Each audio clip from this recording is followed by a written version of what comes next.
We are looking at what did Jesus mean by uh, blessed are the poor, blessed are those that mourn, but especially we're going to be looking at blessed are the peacemakers. Does that mean that you need to make nice and let bygones be bygones and just move on when it comes to oppression, when it comes to those that are not sorry? The good news is no. And we will find out why next on this edition of Journey to Healing. Welcome to Journey to Healing.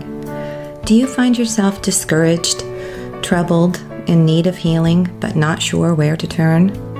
Jon Uhler, a licensed professional counselor, is here to help. Jon has more than 25 years of professional experience helping people deal with the issues that keep them emotionally and spiritually stuck. There is help. There is hope. There is a God who loves you and wants to help you find peace and strength. And Jon Uhler is here to help you find that on this edition of Journey to Healing.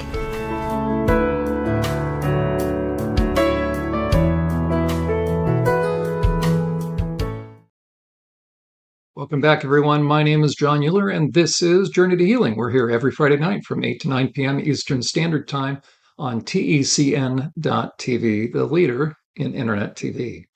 We're picking up where we left off last time. We are in the midst of an extended series on the topic of forgiveness, what it is versus what it is not. And we are still addressing a question that someone asked. What about when Jesus said, forgive your enemies?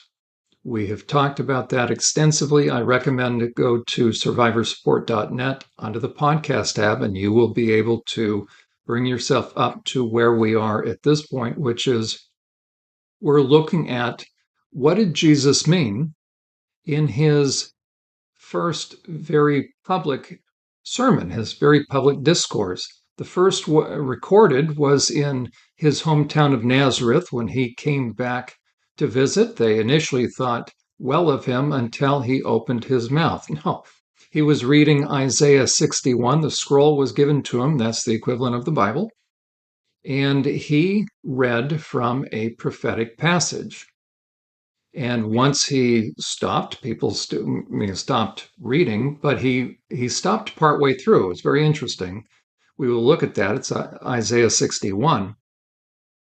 But it wasn't until he emphasized the issue of injustice that God cares very much. And they got the picture and they wanted to kill him.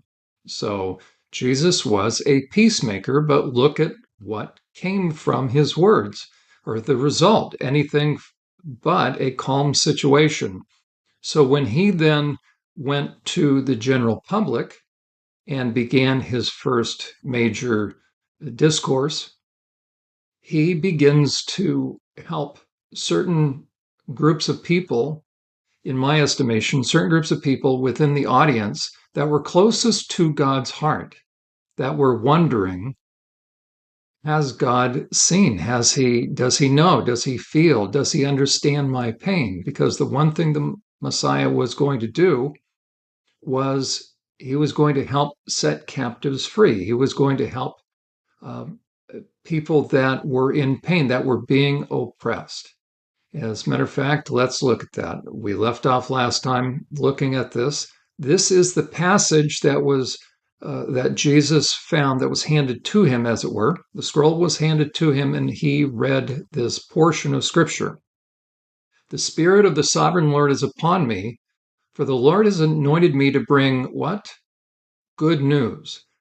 Now, it's important for those of us that are Christians to understand what the good news is. Of course, it is the good news of reconciliation between us and God. Paul references a passage out of Isaiah. It talks about blessed is the man, the feet of those that bring good news. And Paul is talking about the gospel. But it's also important to understand that we should not spiritualize that which also has a concrete context or is understood in a concrete way, a literal way, within the context. So Paul certainly was able to, being guided by God's Spirit, to bring out an additional meaning. That if someone is spreading the good news of reconciliation between them and God, that is a wonderful thing. But it had a context. And in that context, it's talking about those that were on the receiving end of oppression. The good news, meaning the enemy is coming down on them. The good news, literally, is what do you need at that point in time? If you are being physically harmed or threatened, you need good news that somebody's going to protect you. And so it has a literal meaning, a literal context, but then for purposes of understanding the gospel, Paul was able to then say that there's a spiritual meaning. Oftentimes, what you will find as people, as pastors, exegete, that means to draw out from the text, the meaning of the very first sermon that Jesus, very first public sermon that he gave in Matthew chapter 5. It's also recorded in Luke 6. It's called the Sermon on the Mount. That's because he went up on a mountain. He would be able to speak, and his voice would be able to carry. It's very important to understand how the listeners would hear his words. Why? Because they were under oppression. They were on the receiving end, not just of people taking advantage of them, but people that were oppressing them. We talked about the difference between oppression and persecution. And again, I recommend you go back to the previous episodes, and you'll see that we talked about in depth the difference between persecution and oppression. Persecution is forgivable. Oppression, now we could say that persecutors do oppress. They are considered enemies because that's the issue that we were talking about in that context where Jesus said, love your enemies. Jesus was talking about when people persecute you. That's very different than oppression. And why even talk about this issue in the midst of forgiveness? Because the premise is this: forgiveness is possible. Someone is eligible for forgiveness when they repent, when they confess. That's 1 John 1:9. If they do not, then there's nothing to forgive. There is a misnomer, a poor teaching out there, but it's ubiquitous. It's all over the place. And we've talked about the meme again, where there's an emphasis that says, I never knew how strong I was until I had to forgive someone who wasn't sorry and accept an apology I never received. That will tie someone up in knots because that is not correct, that is inaccurate, and God does not operate that way. He has come to set captives free. He has not come to set perpetrators free. He's come to hold perpetrators accountable. And so it's such an important issue when it comes to the issue of forgiveness that we get this topic right. Why? Because if you don't get it right, you will bind someone that needs to be loosed, and you will loose someone that needs to be bound. Right? We are to reflect God's heart when we are speaking truth. Right? We want to speak truth to different people groups, to different populations, that different people that God will bring our way. And so in Isaiah 61, again, we're going to go back to that now. This is what the Jews were holding on to. They knew that the Messiah, starting in 61, the Spirit of the Sovereign Lord is upon me, for the Lord has anointed me to bring good news to the poor. What is the good news of salvation? Not just spiritual salvation, but literal salvation, that he was going to protect them. He has sent me to comfort the brokenhearted and to proclaim that captives will be released and prisoners will be set free. Now, again, we understand that somebody can be captive spiritually. Of course they can. Captive emotionally. Of course they can. They need to be set free. But he's talking literally first, right? That the Lord's going to set captives free, prisoners free, or release the captives. He has sent me to tell those who mourn that the time of the Lord's favor has come. And with it, so what's the good news? The day of God's anger against their enemies. Now, are they supposed to pray for that kind of enemy? And the answer would be no, because God is taking vengeance. If they were praying like Jeremiah was praying initially against his enemies, because he misconstrued it, and God told him on 5 occasions, stop praying for them.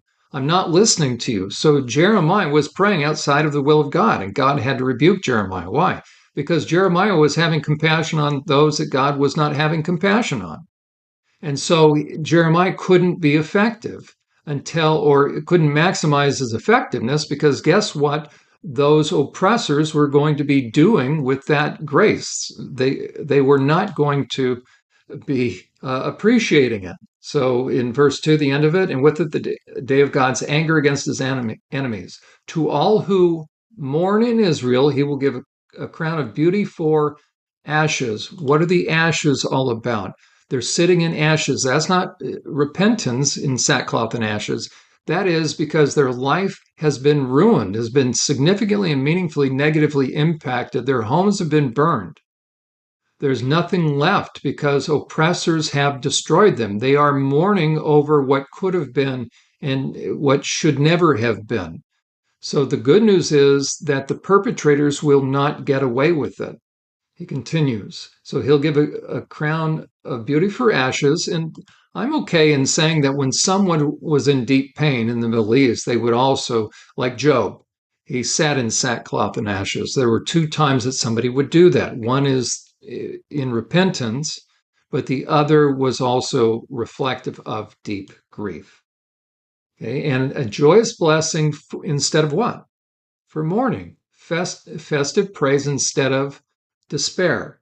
In their righteousness, they will be like great oaks that the Lord has planted for his own glory.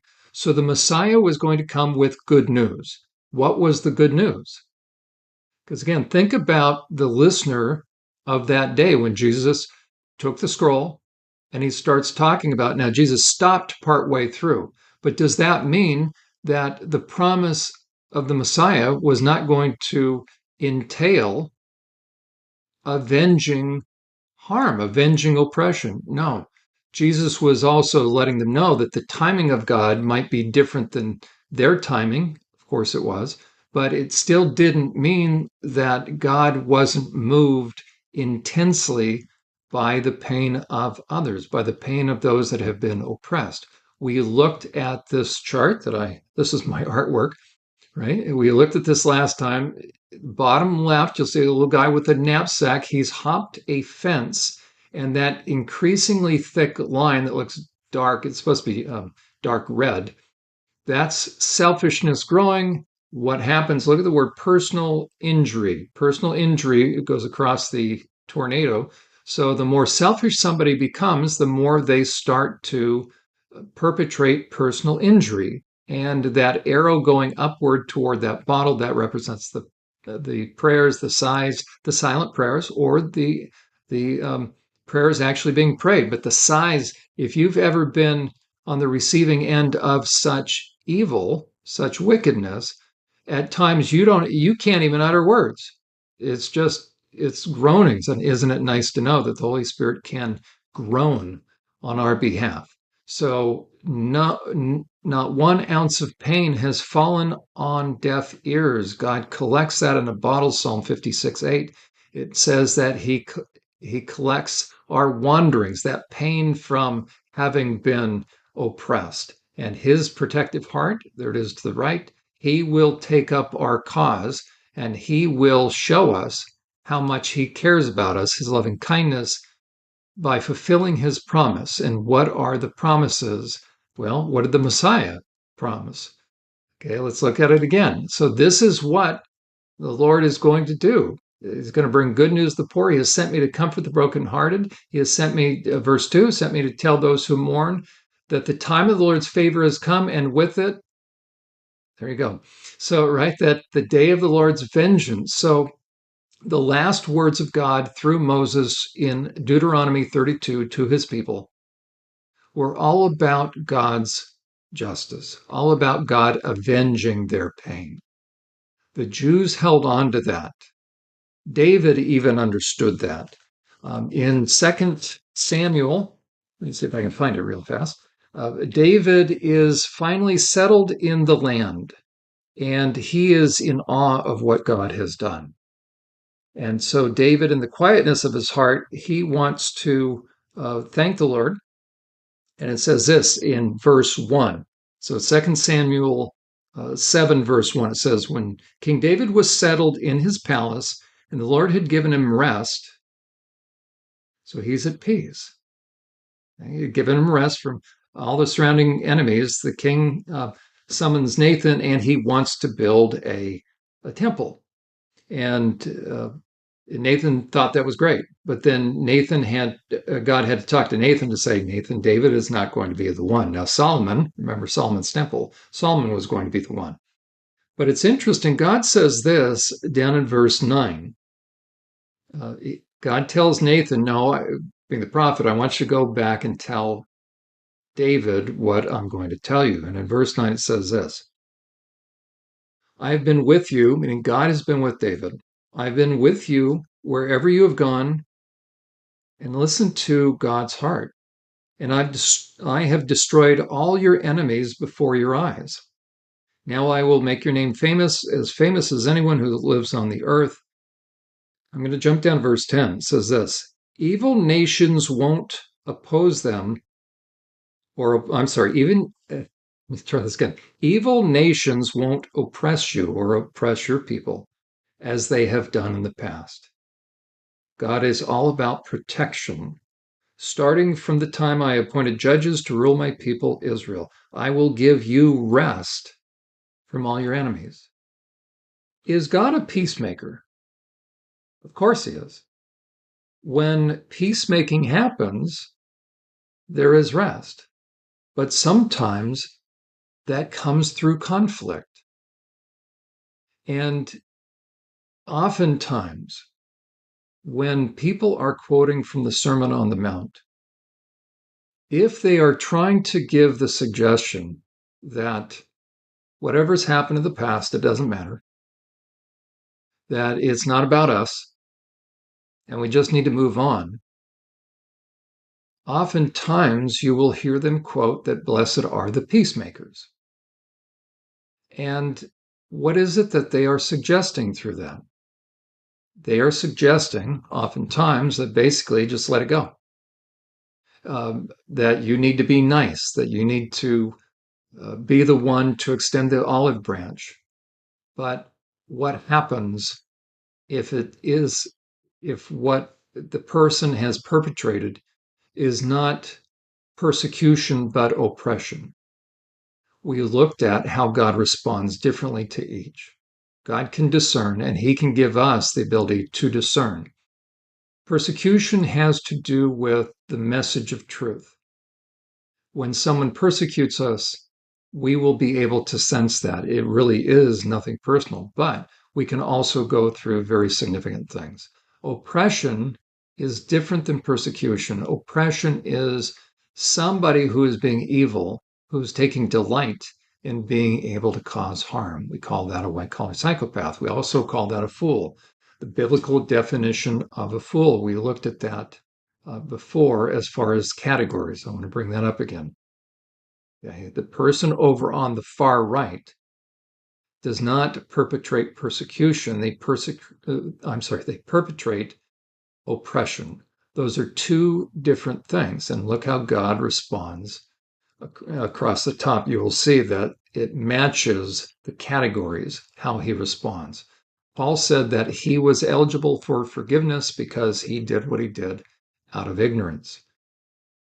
So in the Sermon on the Mount, when Jesus starts by saying, blessed are the, and now he's going to go through a litany of different kinds of people, to be honest, or really two categories. And I want to bring that up. That is very important to help someone who's been on the receiving end of oppression to know that God, he cares, and he doesn't expect you to play mind games with yourself or anybody else. That God will take up your cause. So as we look at the first sermon, public sermon that Jesus gave, I want you to look at the categories. We went through these in depth earlier, but I want to do another review very quickly. So God blesses the poor. We talked about what that meant, the poor and needy. That's literally poor. Now, we can certainly say poor in spirit. There's nothing wrong with that. But remember, the hearer, the listener, would understand what that meant, because in every other context in Scripture, it's always talking about literally the poor, but from or the result of evil, the result of oppression. So when Jesus starts talking about blessed are the poor, he's talking to people in that crowd that were under oppression. And if you're under oppression and your life is being destroyed, you are mourning. And God wants them to know, Jesus wants them to know God still knows, and so that they will be comforted. Now, look at where it says the humble will inherit what? Notice how they say inherit the whole earth. Well, the Hebrew actually doesn't say the whole earth. Right now, Jesus was speaking Aramaic, that's written in Greek, but if you do a word study in Isaiah 61, now, what should that sound like, right? Isaiah 61, that is exactly what we just read. But if you continue reading on, we will have the answer to what does it mean when Jesus said they will inherit the whole earth, right? I'll tell you what it meant. In verse 7, instead of shame and dishonor, you will enjoy a double share of honor. So the people of God were under oppression. The Messiah is going to bring the good news of what? That he is going to help people understand that God knows, he cares deeply about what is happening. And in verse 7, instead of shame and dishonor, you will enjoy a double share of honor. You will possess a double portion of prosperity in your land, and everlasting joy will be yours. A double portion of prosperity in your land. That is the same word. So in verse 7 of Isaiah 61, where in Matthew chapter 5, where it says, blessed are those who are humble, they shall inherit the whole earth. That's not what the word means, or it potentially can be, but in the majority of other places that it is used, it is talking about the land. And think about the context, think about the listeners. The Jews were mourning. Why? They were under oppression from the Romans. They were under oppression from the religious leaders. They were humiliated. The promise of God was that they were going to be in their land. It was going to be theirs. It was going to be a city set on a hill, a shining city, a light and salt. And Jesus, a few verses, he's reading out of Isaiah 61, or he's quoting that. If you go a couple verses later, he references that they will inherit the land. It's the same word. So he says, again, in verse 7, Isaiah 61, 7, says, instead of shame and dishonor, you will enjoy a double share of honor. You will possess a double portion of prosperity, and everlasting joy will be yours, but a double portion of prosperity in the land. So blessed are those who are humble, for theirs is, they will inherit the land. God wanted them to know, Jesus wanted them to know that God had not forgotten. So when we continue now looking at the Sermon on the Mount, because the one thing that I do not want survivors and those that have been under oppression to be under the false impression is that when Jesus said, blessed are the peacemakers, what that means is you have to make nice with everyone. That is not what it means. David was saying, Lord, you've blessed me. You have brought my enemies to their knees. Well, that is peacemaking. God himself told David that David would be able to rest. Well, he can only rest if there's peace. God would destroy his enemies. Peacemaking has to do with ensuring that the person or people that are being oppressive know that God is watching, that God is taking stock. When I work with the men that I work with in my groups that are justice involved, the message I first give to them is God is watching, that God takes note. That is the only thing that will change them. And the fear of the Lord is the beginning of wisdom. The reason why a man sexually offends, for instance, is he doesn't have any fear. So he's perpetrated great harm. And the perpetrator needs to know that God is watching and God has not forgotten. God will call that guy to account. That is peacemaking, meaning they'd better act quickly. Act quickly in what way? To humble themselves, to go make amends. In the criminal justice system, it means you better ensure that the victim is made whole and that you pay the price. Why? Because it is no longer about the perpetrator, it is no longer about you. It is about the person that was negatively impacted. Matthew chapter 5 shows that. So in the Sermon on the Mount again, when you look at the first four blesseds, right? God blesses those. My contention is those are the people that have been oppressed. The second half is those that are answering the call, answering what call? To step up and protect. God is a very active God when it comes to intervening. And so, blessed are the merciful. We talked about last time how that is someone that is willing to get outside of themselves enough to get involved. And then blessed are the pure in heart. Pure in heart, we talked about last time. That has to do with those that are clean, unstained, guiltless, innocent, upright, spiritually clean, and godly. So the word godliness is synonymous with pure in heart. And godliness always involves action. We read out of Isaiah 58 where God talks about the kind of fasting that he wants. Right? He says, "Let the oppressed go free." He doesn't want a bunch of physical kind of deprivation and people thinking that was just fine. He said, "This is the kind of fasting I want. Free those who are wrongly imprisoned." What did the Messiah say he was going to do, or what did God say the Messiah was going to do? Set the prisoners free. We are to be God's hands and feet. So when God told the Israelites, this is the kind of fasting, free those who are wrongly imprisoned, lighten the burden of those who work for you, let the oppressed go free, and remove the chains that bind people. Share your food with the hungry, give shelter to the homeless. Again, that was the poor. So those that had the ability were to intervene. Again, the question is, why would somebody need food and clothing and shelter? Why were they poor? That would bring to mind the issue of oppression. That's why he says, let the oppressed go free. So it's twofold. I need to step up. I need to be a protective wall, but I also need to be a healing agent. And then God says, then your salvation would come to you and I will heal you.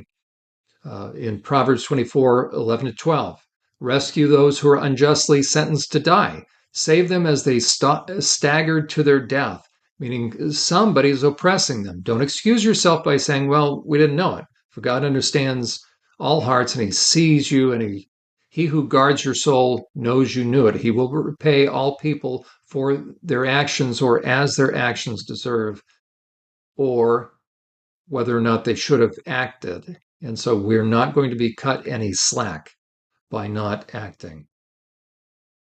When it says, blessed are the pure in heart, that is, blessed are the godly, for they will see God. God will show us himself when we are acting on his behalf, when we have his heart. But blessed are the peacemakers, or those that work for peace. Again, does that mean that we're going to make nice with everyone? No. As a matter of fact, spiritual boot camp 101, right? When we say we take a certain course, 101, that means the very basics. If you've ever read, I recommend you read it, Psalm 101. Let me read to you what David said that he's going to do. So this is kind of a spiritual primer. Okay. He says this, I will sing of your love and justice, Lord. He's going to sing of God's what? His love and justice. You don't understand God's love until you also understand his justice. You notice it doesn't say, I will sing of your love and fear your justice. No, what is he singing about? Love, his faithfulness and loving kindness. Why? Because God shows justice against oppression. I will praise you with songs. I'll be careful to live a blameless life. There's the pure. Blessed are the pure or godly. So if you are godly, you're living a blameless life. Lord, when will you come to me? I will lead a life of integrity. There's that blamelessness again. There's that godliness. So I will lead a life of integrity in my own home. I will refuse to look at anything vile and vulgar. That's very important, right? Think about what's going on in our culture. Okay, I hate all those who deal crookedly, and I will have nothing to do with them.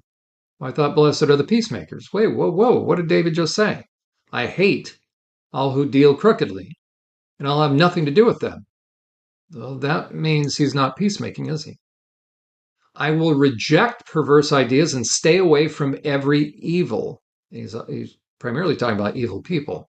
I will not tolerate people who slander their neighbors. That's one of the biggest issues. Remember, that is soul murder. Diabolos, you're speaking with forked tongue when you slander someone. I will not endure conceit and pride. And if you're slandering someone, your life is filled with conceit and pride. Now, this is what David says on top of everything else. So he has a degree of intensity. I will search for faithful people to be my companions. Only those who are above reproach will be allowed to serve me. I will not allow deceivers to serve in my house, and liars will not stay in my presence. And David concludes Spiritual Basics 101 with this, Psalm 101. My daily task will be to ferret out the wicked. Whoa, talk about obsessive compulsive. I thought he was a peacemaker. What's he going to do with the wicked? What do you think he's going to do with the wicked? Right. David took care of the wicked. That's how you bring peace. Now, again, we need wisdom, what to get involved in. Proverbs says don't get involved in a lot of arguments if they're not your arguments. But when it has to do with oppression, we're not passive. We are active. That's why David said that his spiritual basics would have to do with he's going to be very active in rooting out the wicked. Why? Because wicked are oppressors. God will bless those that work for peace. What are peacemakers? A peacemaker does not equal making nice or turning a blind eye or, just sucking it up.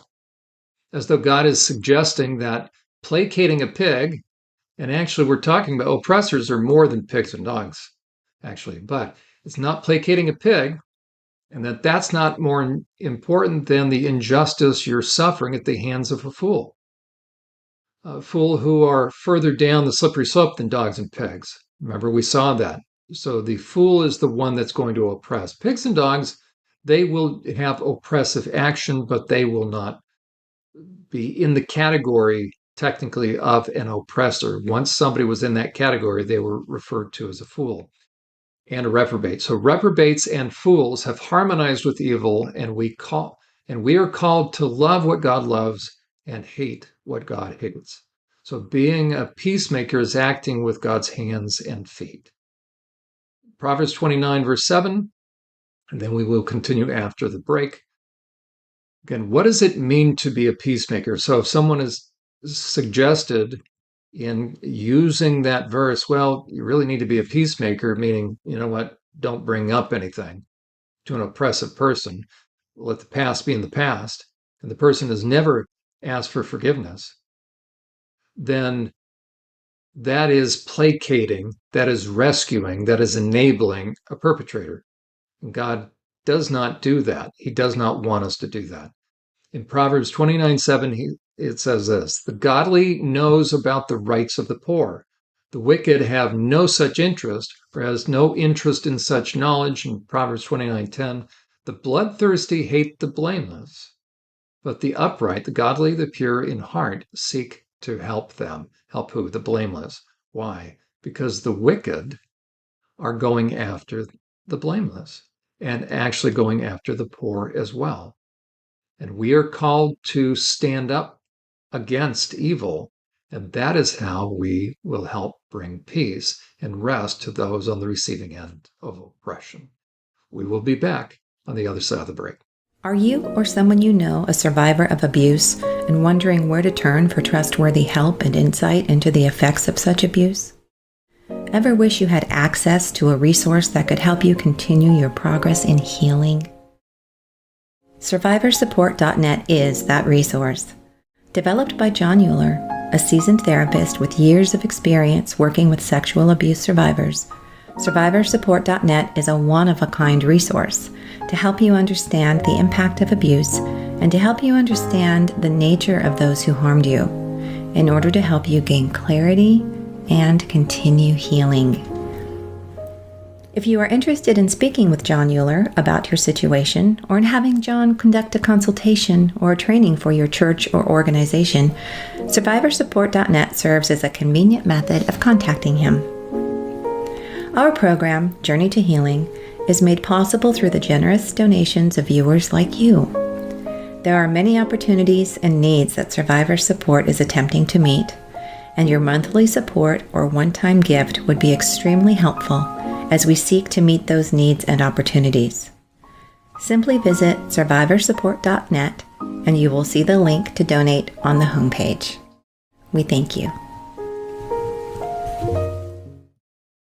Welcome back, everyone. My name is Jon Uhler. This is Journey to Healing. We're here every Friday night from 8 to 9 p.m. Eastern Standard Time on TECN TV. TECN.TV, the leader in Internet TV. We're picking up where we left off. We're looking at the issue of what does it mean to be a peacemaker? Why are we looking at that? Well, first, that is in the passage we're looking at. That's Sermon on the Mount, as it's called, the first recorded large gathering and sermon that Jesus gave, his teaching. And the Beatitudes are the very first part of that. Blessed are the, we've been looking at that. Matthew chapter 5 and Luke chapter 6. So chapter 6 is an abbreviated version of that. Why are we looking at that? Because that is what Jesus was talking, when Jesus was talking to those that would end up following him, he was giving really the marching orders. He was giving his perspective, which is the proper perspective versus what the people had been told about God's heart and how to have a relationship with him. He started that sermon by letting people know, especially a couple different populations, know that God had not forgotten. So it is my contention that as he starts with, blessed are the poor, that the listener or the hearer, that would be music to their ears. Why? Because in Isaiah 61, which is the passage that Jesus read when he went to the synagogue, so his very first recorded sermon was out of, or was from the passage, it was a prophetic passage, what the Messiah would do in Isaiah chapter 61. And we looked at that, where the Messiah would bring justice. The Messiah would let his people know that their pain had not fallen on deaf ears. Now, fast forward 700 years to when Jesus now is on the scene, and Jesus is now using terms from Isaiah 61 and, quite frankly, all throughout the Old Testament. He talked about the poor. The listener, the hearer, understood that the poor was poor because of oppression. They were under oppression. They were under the oppressive arm of the Romans, of the religious leaders, people that were taking advantage of them. Jesus wanted them to know that God had not forgotten. He's giving good news to those that are being oppressed. Then he's talking to the next group of people, which would be those that would have God's heart. And if you have God's heart, you are going to respond the way God responds to oppression. We talked about there's a difference between oppression and persecution. Right? When Jesus said, love your enemies, he was talking about oppressors. I'm sorry, he was talking about persecutors. He was not talking about oppressors. So when people are being harmed, Jesus talks about in verse 7, the merciful, those are going to be the ones that will get involved, extend themselves, pure in heart. We read that is godliness, and then those that work for peace. And what would that mean? Because people will oftentimes tell those that have been on the receiving end of oppressors that they need to just forget about it. Forget about placing responsibility on the perpetrator, but we just have to kind of move on. So that verse is oftentimes quoted or emphasized to survivors, to people that have been on the receiving end of significant oppression, that, you know what, it's blessed are the peacemakers. So let's just let bygones be bygones. That is not what that verse means. What that verse means is that God is active and steps up to protect, and that is how you make peace. So those that are peacemakers are those that are actively involved in protecting. We talked about what that word actually means. Let me go back to that, because it is not just a passive thing. It was actively working for peace, but protecting. So in Psalm 112, verse 4, it says, light shines in the darkness for the godly or the upright. They are generous and gracious. So we could say, blessed are the merciful. They are compassionate, they're merciful, and they are righteous and just. And in verse 6, actually, verse 5, good comes to those who lend money generously. Such people will not be overcome by evil. Those who are righteous will long be remembered. They do not fear bad news. They confidently trust that the Lord will care for them. They are confident and fearless and can face their foes triumphantly. That's a peacemaker. A peacemaker steps up on behalf of those that are being harmed, and they get involved. And so when Jesus said, blessed are the peacemakers, for they will be called children of God, we're no closer to God than when we are acting as his hands and feet. So again, what is a peacemaker? When Jesus said, blessed are the peacemakers. Somebody who is a peacemaker is acting with God's hands and his feet. We referenced Proverbs 29, verse 7 prior to the break. The godly knows about the rights of the poor. The wicked have no such interest. They don't care. But what are the wicked doing? They're actually taking advantage of the poor, so they don't care. Proverbs 29:10, the bloodthirsty hate the blameless. Why? Because the blameless are going to step up to protect. He says, but the upright or blameless, the godly, the pure in heart, seek to help those that are poor. Proverbs 31, 8-9, we referenced this before. Speak up for those who cannot speak up for themselves. So people are being oppressed or being taken advantage of. Ensure justice for those being crushed. Yes, speak up for, here it is, the poor and the helpless. Jesus said, blessed are those who are poor. Blessed are the poor. So Jesus and God are one. Right. So in verse 9, Proverbs 31:9. So this is a Proverbs 31, 31 verse 9 man. Proverbs 31 man comes before Proverbs 31 woman. Okay. So God says, yes, speak up for the poor and the helpless and see that they get justice. This is not a passive thing. So if I see the poor, if I see them mourning, if I see them humbled and hoping and waiting that God will do something and hungering and thirsting for justice, am I going to sit passively or am I going to become active on their behalf? Once I do that, right, in verse 9, Proverbs 31:9, speak up for the poor and the helpless. If if my Christian life is going fine, I probably am not being salt and light. If I go through this life and this is my best life now, well, guess what? I'm not ruffling any feathers. And the feathers I ought to be ruffling are what? The birds of prey. That's interesting. Okay. Yes, speak up for the poor and helpless and see that they get justice. This is an active type of peacemaking, right? If peacemaking were just let everybody be happy, then the oppressor is going to be the one that's happy because I'm not going to get involved because we don't want to ruffle feathers. Proverbs 24, verses 11 to 12. Rescue those who are unjustly sentenced to die, right? Or being sent through the valley of the shadow of death. Save them as they stagger to their death. Don't excuse yourself by saying, look, we didn't know. Because God understands all hearts and he sees you. He who guards your soul knows you knew, and he will repay people as their actions deserve. That should awaken all of us. Lord, am I doing enough? Am I doing what you want me to do on behalf of those that are being oppressed? Proverbs 28:4 says this, to reject the law is to praise the wicked. I go so far as to say this, how about kind of making nice with the wicked? Okay, I think that you could almost make a case that that's what that verse is saying. To reject the law is to praise the wicked, but to obey the law is to fight them. Oh, I thought blessed are the peacemakers.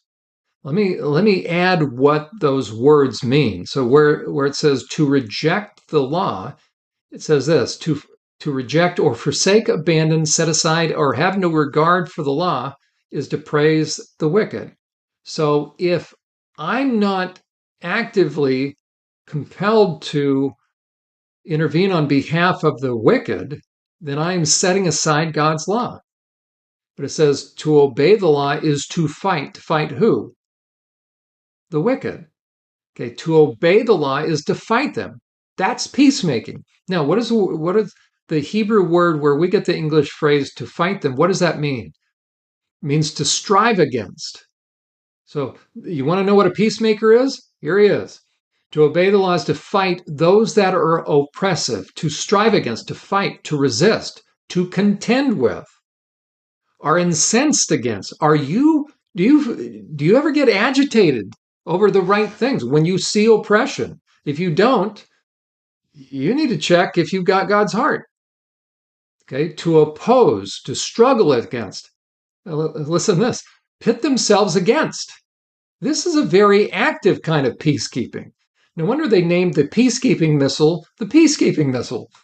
Okay, to battle against, to fortify themselves with a wall. So to build a boundary against this person and to plead against. Now, what is pleading against? That should remind us of Matthew 5, where it's a warning to the evil person, to the hurtful person, that if you've been a jerk, you've been hurtful, you better go make it right. Why? Because the injured party is going to the judge. And the judge will plead on behalf of, meaning the widow pled for herself, Luke 18. They're making a plea, but this is on behalf of the injured party. And we're pleading against the hurtful person. Proverbs 29:9. If a wise person has an argument with a fool, takes a fool to court. Why would you take a fool to court? You shouldn't have any dealings with the fool. So hopefully you haven't done any business dealings. And it says if a wise person takes the fool to court. It's one thing if a fool takes you to court. Let's say business partners are unethical and they betray you and you stop them. Now they're going to sue you. But this says if a wise person has an argument or takes a fool to court. When's the only time we're supposed to take a fool to court? Is when we are stepping up really on behalf of those that are being harmed. We're going to stop this fool. Okay. If you take a fool to court, there will be ranting, meaning raging. The fool's going to rant and rage and ridicule. This should sound familiar, meaning laughs and mocks. Remember, the mocker comes prior to the fool, so certainly the fool mocks, and there will be no rest. It says there will be no satisfaction. The word satisfaction means no rest or quiet. So if a wise person So is this wise person acting foolishly? No. That's why he's a wise person. So is it ever wise and is it ever godly to have a situation where there is no rest and quiet, where there's no peacemaking? Of course there is. That's what Proverbs 29:9 says about a wise person. Proverbs 29:27, verse 27 says, the righteous or the godly, the pure in heart, despise the unjust. The wicked feel that the godly are an abomination. So it says the wicked despise the godly. Do you have any visceral sense when you encounter somebody who is oppressive? Are you moved on behalf of those that are being harmed? If you aren't, then you don't have God's heart. Proverbs 29:27. The righteous despise the unjust, and the wicked despise the godly. Again, that visceral sense. Psalm 139, verse 19 through 24. I want you to hear David, a man after God's own heart, who walked in wisdom the vast majority of his life. There were a number of times when he did not. But God made a promise to David, right? The Davidic promise that the Messiah would come from the line of David. So David has a special place in God's heart. And so here's a very godly prayer. The end of Psalm 139, it says this, and starting verse 19. Oh God, if you would only destroy the wicked, get out of my life, you murderers. And how can you murder somebody? Is that just physically taking their life? No, because you can do soul murder by slandering. Lord, they blaspheme you. Your enemies misuse your name. Oh Lord, shouldn't I hate those who hate you? Shouldn't I despise those who oppose you? How do you oppose God? You go against what God is all about. He's all about protecting those that are vulnerable. From who? From the oppressors. And he says, yes, I hate them with total hatred, for your enemies are my enemies. I thought blessed are the peacemakers. See, if I don't understand that Jesus is talking about somebody who is willing to step up to protect, then I won't know how to exegete that. As a matter of fact, if I'm a pastor, I'll avoid that passage. Now I'll go to the last two verses, search me, O God, know my heart, show me my anxious thoughts, my hurtful ways, and lead me in the way everlasting. I'll go to that one, but I won't read the couple of verses just prior to that, right? Because what am I supposed to do with that? Lord, shouldn't I hate those who hate you? Shouldn't I despise those who oppose you? Yes, I hate them with total hatred, for your enemies are my enemies. Right? What would we say to David? David, you got to become a peacemaker. Unless I understand God's heart as a heart of justice and that he cares about oppression, I won't be able to be okay with verses like that. Again, the truth of this, it's equal opportunity, and we talked about this in the past. It will drive me to make sure I'm not an oppressor. But the good news for the poor, the oppressed, the needy is that God hasn't forgotten. And for those that have his heart, for those that are godly, for those that are pure in heart, and the peacemakers that work for peace, meaning are that protective wall, that God will be there. In Matthew 15, if the issue was peacemaking, Jesus talks about, and he goes after the Pharisees, right? The Pharisees in Matthew chapter 15, some of the Pharisees and teachers of religious law, they arrived and they see what Jesus is doing. They said, they asked Jesus, why do your disciples disobey our age-old tradition? For they ignore the tradition of ceremonial hand washing before they eat. The disciples were picking up grain from the grain fields. Jesus said this, and why do you, by your tradition, violate the direct commands of God? And then Jesus lists a bunch of examples. When he was finished, in verse 12, it says this, and the disciples came to him and asked him, do you realize that you offended the Pharisees by what you said? Was Jesus being a peacemaker? Of course he is. Proverbs 28:5, because he was standing up against evil. Proverbs 28:5. Evil people don't understand justice, but those who follow, meaning crave and seek after the Lord, understand it completely. It is not peacemaking to enable a fool. It is not peacemaking to rescue a reprobate from natural and logical consequences and from the criminal justice system. It is not peacemaking to compromise truth for the sake of sentimental-based sense of peace, as it will only be short-lived, while you will have to cast your pearls before those who are likely worse than pigs and dogs. It is not peacemaking to give kids and victims the sense that peace with a pig or an evil fool is godly. It is not peacemaking to give the wicked or evil a false sense of security, which will enable them to avoid the reality of avenging God, of a God who avenges, who has his sights trained on them for vengeance.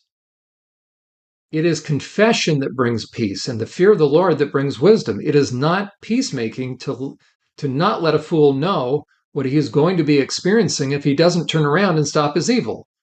Proverbs 28, verses 13 to 14 says this: people who cover over or conceal their sins will not prosper. That's an oppressor. But if they confess and forsake, meaning if they turn from them, they will receive mercy. Blessed are those who fear to do wrong, but the stubborn, he who hardens his heart, are headed for serious trouble. In Proverbs 29:1, whoever willfully and repeatedly and often stubbornly refuses, meaning hardens his neck, to accept criticism, despite being reproved many times, will suddenly be destroyed and broken beyond recovery and with no remedy or cure or delivery, delivery. So peacemaking does not mean turning a blind eye to evil, that those that have been hurt by these individuals, need to just make nice. No, what it means is speaking the truth in love. It means actively protecting those that are being harmed. That is why there will be conflict. There'll be persecution, and why the ungodly and the mockers will react so strongly.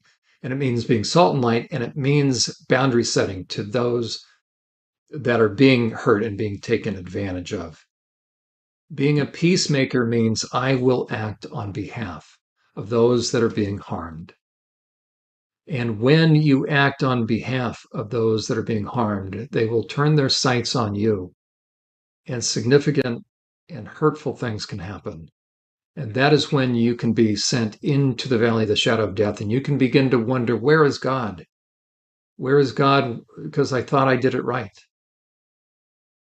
It doesn't mean that if you now find yourself under oppression because of evil, because you did the right thing, that God has abandoned you. And we will look at a number of individuals that were within the will of God, that God was very proud of, that God had them close to his heart because they did the right thing. And we will look at that next time on Journey to Healing. You've been listening to Journey to Healing, sponsored by SurvivorSupport.net.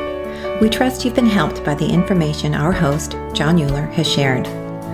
To donate to this ministry, schedule a personal consultation with Jon, or to arrange a professional training for your church or organization with Jon, simply visit our website. On behalf of Survivor Support, we look forward to hearing from you and to have you join us next time on Journey to Healing.